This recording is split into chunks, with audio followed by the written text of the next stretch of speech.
My name is Evan Ward. I'm 16 years old, and for most of my life, I believed I was the kind of older brother who didn't deserve the title.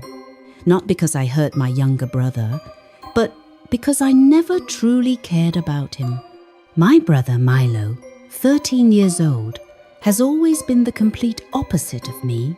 Messy, slow, clumsy, overly emotional, and constantly asking questions no one wanted to answer. My parents told me again and again that I needed to look after him. But the truth is, I never saw him as anything more than a burden, a shadow I wanted to avoid. The night everything changed came right after our grandmother's funeral. The house was crowded with relatives, every room full, and Milo and I were pushed into the old storage room at the end of the hall.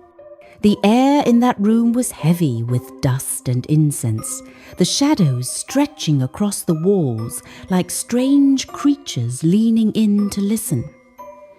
I lay down on the thin mattress without looking at Milo. He curled up on his blanket, his voice small and shaky, as he whispered that he felt scared. I told him to be quiet, to just sleep, because I didn't have the patience to deal with him. He fell silent immediately. The candle flickered. The wind slid through the window frame, and at some point, exhaustion dragged me into sleep. When I opened my eyes again, I was no longer in my grandmother's house. I was standing in a long, white hallway that seemed to go on forever, lit by flickering neon lights that buzzed like dying insects.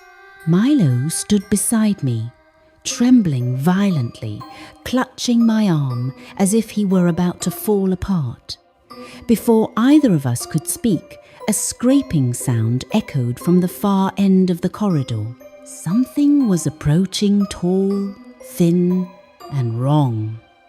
A creature emerged, its body stretched unnaturally long, its skin pale like soaked paper. It had no head, no face, no features of any kind, but 3 arms. One where the left arm should be, one where the right arm should be, and one growing straight out of its chest. Its fingers dragged lightly across the floor, even though it wasn't bending. A voice slipped into my mind, cold and sharp. "You have entered the game!" Milo pressed against me, shaking. The creature raised its 3 hands slowly and whispered directly into my thoughts. 3 games. Win and you return. Lose and you remain here forever. Before I could move, the floor cracked open beneath us, and we fell into darkness. We landed in a vast, empty chamber with a single floating grandfather clock. The clock's hands moved backward, counting time in reverse. When the hands completed a full circle, the room went completely dark. From the darkness, shadows began crawling out, living, writhing silhouettes that moved like spilled ink, shapeless and shifting. A tall skeletal demon stepped out, its eyes hollow, its blue-grey skin stretched tight over its bones. It pointed at Milo. "To survive," it said, "you must nail your own shadow." On the floor lay a huge iron nail, but our shadows were tangled with hundreds of other shadows that twisted and slid across the ground like living creatures.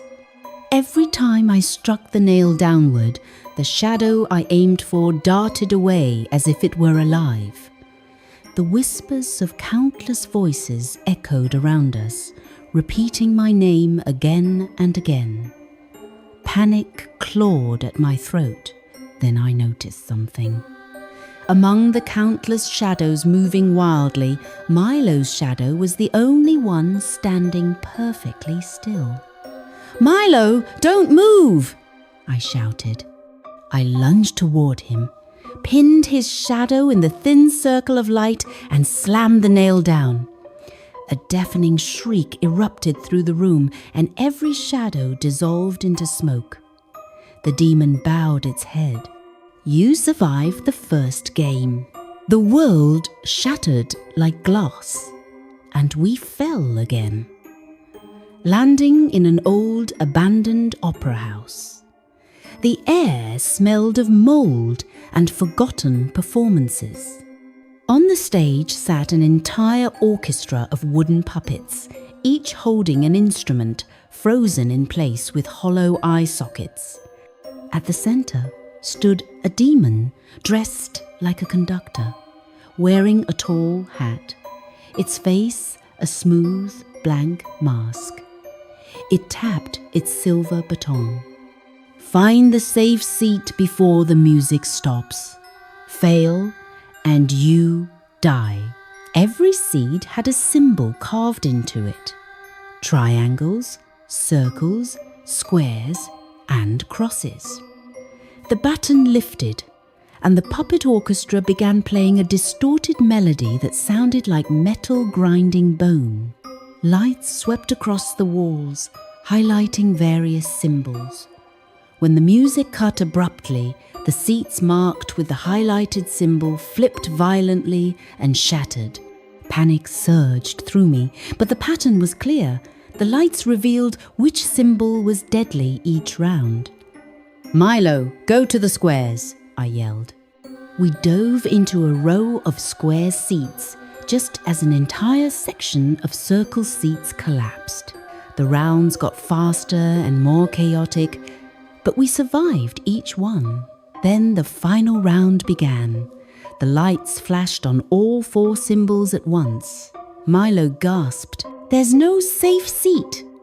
But I noticed the conductor's podium, the only place with no symbols at all.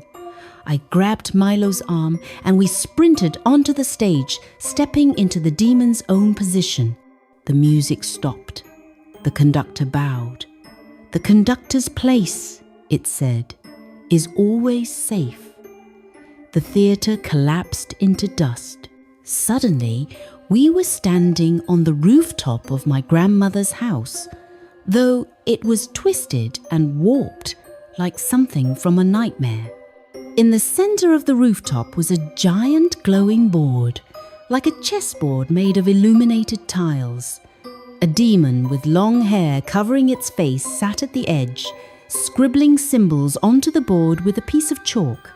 1 player, 1 stake. If the player steps on a dead tile, the one who stays behind dies. I didn't hesitate. I stepped forward.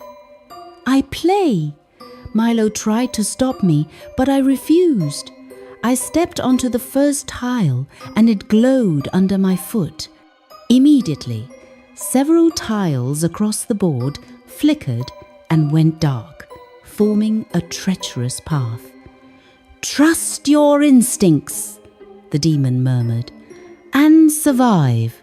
As I moved, Milo suddenly shouted at me not to step on certain tiles. Somehow, impossibly, he could see which tiles were deadly. He guided me across the board, his small, trembling voice telling me where to go next. Step by careful step, we crossed the glowing grid until we reached the final row where both remaining tiles were pitch black. A dead end. The demon whispered that only one of us could leave. I told Milo that I would stay behind, that he needed to live, but he shook his head with tears in his eyes and whispered, "I know another way." Before I could stop him, Milo stepped onto one of the dead tiles. The board cracked open, swallowing him into darkness. His last look was not fear, but acceptance. "I'm sorry, Evan," he said softly, as the darkness took him. The board snapped shut. The demon rose. "The older brother survives," it said. The world shattered. I woke up gasping in the storage room, drenched in sweat, my heart hammering against my ribs. Milo was lying beside me, breathing peacefully, as if nothing had happened. I pulled him into my arms, sobbing quietly, promising through shaking breaths that I would never ignore him again. But when I rolled up his sleeve, my blood turned cold. On his forearm was a faint, square-shaped burn mark, the same shape as the deadly tile on the board. The game had left its mark. I looked up at the ceiling. 3 dark, elongated handprints were smeared across the wooden beams, as if something had crawled there and watched us throughout the night. A whisper drifted through the room, thin as a blade of frost, until the next game, Evan Ward. The candle went out, and the room fell completely into darkness.